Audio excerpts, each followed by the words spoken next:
जय शिव शंकर। मैं हूँ शैली लांबा और आप सब देख रहे हैं असी अमृतसर। ये मध्य प्रदेश की धार्मिक राजधानी उज्जैन, अवंतिका और उज्जैनी ऐसे कई नामों से प्रसिद्ध है, जहाँ भगवान शिव के 12 ज्योतिर्लिंगों में से एक महाकालेश्वर ज्योतिर्लिंग है। माँ शिप्रा के तट पर बसा हुआ ये शहर अपनी धार्मिक मान्यताओं के लिए जाना जाता है। ऐसे ही कुछ रोचक मान्यताओं के बारे में जानने के लिए हम ये वीडियो देखेंगे।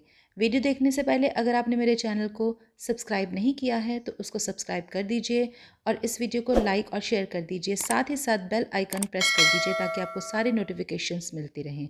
तो आगे बढ़ते हुए हम देखेंगे कि उज्जैन को भगवान महाकाल की नगरी कहते हैं।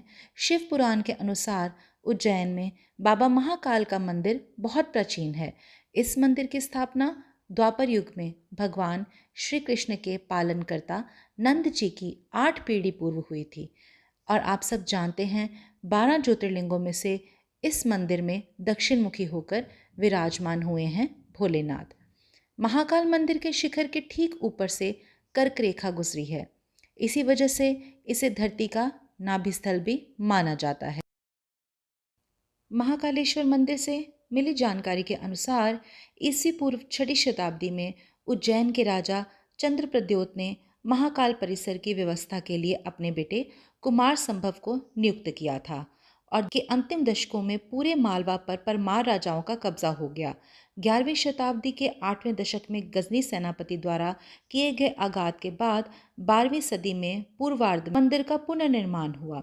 इसके बाद सुल्तान इल्तुतमिश ने महाकालेश्वर मंदिर पर दोबारा आक्रमण करके इसको ध्वस्त कर दिया, लेकिन मंदिर का धार्मिक महत्व हमेशा से बना रहा। 14वीं और 15वीं सदी में महाकाल का उल्लेख मिलता है। 18वीं सदी के चौथे दशक में मराठा साम्राज्य का मालवा पर आधिपत्य हो गया, जिसके बाद पेशवा बाजीराव प्रथम ने उज्जैन के प्रशासन अपने विश्वस्त सरदार राणोजी शिंदे को सौंपा, जिनके दीवान थे सुखटंकर रामचंद्र बाबा शैणवी। इन्होंने 18वीं शताब्दी में मंदिर का पुनर्निर्माण करवाया। वर्तमान में जो महाकाल मंदिर स्थित है उसका निर्माण राणोजी शिंदे ने ही करवाया था। वर्तमान में महाकाल ज्योतिर्लिंग मंदिर के सबसे नीचे के भाग में प्रतिष्ठित हैं। मध्य के भाग में ओंकारेश्वर का शिवलिंग है तथा सबसे ऊपर वाले भाग पर साल में सिर्फ एक बार नाग पंचमी पर खुलने वाला नागचंदेश्वर मंदिर है। मंदिर के 118 शिखर स्वर्ण मंडित हैं, जिससे इस महाकाल मंदिर का वैभव और गौरव और अधिक बढ़ जाता है। धार्मिक कथाओं के अनुसार अवंतिका यानी उज्जैन भगवान शिव को बहुत पसंद है। उज्जैन में शिव जी के कई प्रिय भक्त रहते थे। एक समय की बात है जब अवंतिका नगरी में एक ब्राह्मण परिवार रहता था। उस ब्राह्मण के 4 पुत्र थे। दूषण नाम का एक राक्षस अवंतिका नगरी में बहुत आतंक मचाता था। वह राक्षस उज्जैन के सभी वासियों को परेशान करता था। राक्षस के आतंक से बचने के लिए एक ब्राह्मण ने भगवान शिव की अर्चना की। ब्राह्मण की तपस्या से खुश होकर भगवान शिव धरती फाड़कर महाकाल के रूप में प्रकट हो गए और उस राक्षस का वध करके उज्जैन की रक्षा की। उज्जैन के सभी भक्तों ने भगवान शिव से उसी स्थान पर हमेशा के लिए निवास करने की प्रार्थना की और भगवान शिव तो हैं ही भोले, तो भक्तों की प्रार्थना के कारण भगवान शिव हमेशा हमेशा के लिए अवंतिका में महाकाल ज्योतिर्लिंग का रूप बनकर वहीं स्थापित हो गए। इस मंदिर की उत्पत्ति के बारे में एक अन्य कथा बहुत प्रचलित है। कहा जाता है जब सृष्टि का निर्माण हुआ था तो उस समय सूर्य की पहली 12 रश्मियां धरती पर गिरी थीं। उनसे 12 ज्योतिर्लिंग बने। उज्जैन महाकालेश्वर ज्योतिर्लिंग भी सूर्य की पहली 12 रश्मियों से ही निर्मित हुए। तब से बाबा महाकालेश्वर की पूजन उज्जैन में की जाती है। उज्जैन की पूरी भूमि को उसर भूमि कहा जाता है, यानी कि शमशान की भूमि। भगवान महाकाल का मुख दक्षिण दिशा की ओर है, इसलिए भी तंत्र क्रियाओं की दृष्टि से उज्जैन महाकाल मंदिर का बहुत महत्व बढ़ जाता है। महाकाल की नगरी में हरसिद्धि, काल भैरव, विक्रांत भैरव आदि सब भगवान विराजमान हैं। उज्जैन में महाकालेश्वर मंदिर परिसर में कई देवी देवताओं के मंदिर हैं। महाकाल बाबा के दर्शन के लिए मुख्य द्वार से गर्भगृह तक कतार लगाकर श्रद्धालु पहुंचते हैं। मंदिर में एक कुंड भी है। यहाँ स्नान करने से, पवित्र होने से सारे पाप व संकट नाश हो जाते हैं। महाकालेश्वर मंदिर 3 खंडों में है, जिसके बारे में हम वीडियो के पहले भाग में विवरण दे चुके हैं। इस उज्जैन नगरी में लंबे समय तक महाराजा विक्रमादित्य का शासन था। उन्होंने 32 योगिनियाँ सिद्ध कर रखी थीं।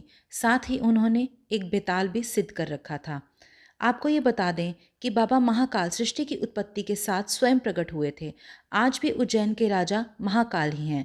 बाबा महाकाल के बारे में एक कथा प्रचलित है जो आज भी सच है। पहले किसी भी राजा को महाराज महाकाल की नगरी उज्जैन में ठहरने की इजाज़त नहीं थी।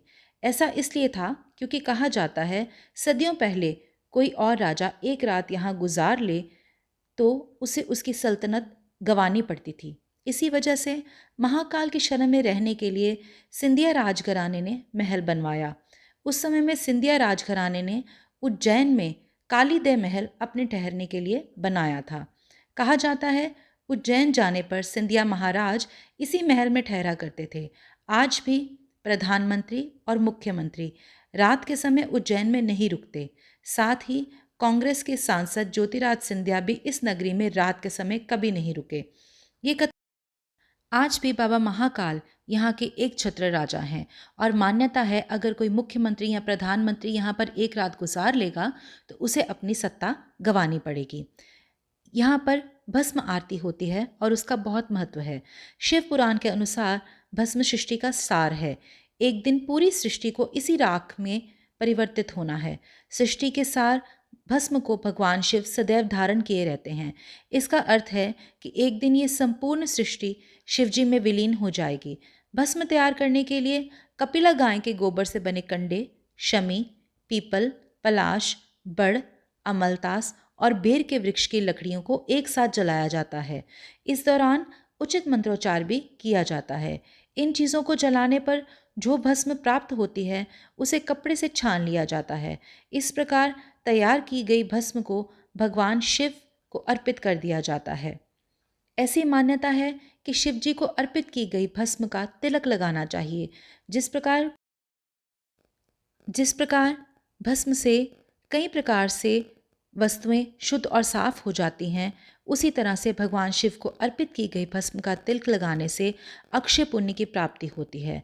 साथ ही कई जन्मों के पापों से भी मुक्ति मिल जाती है।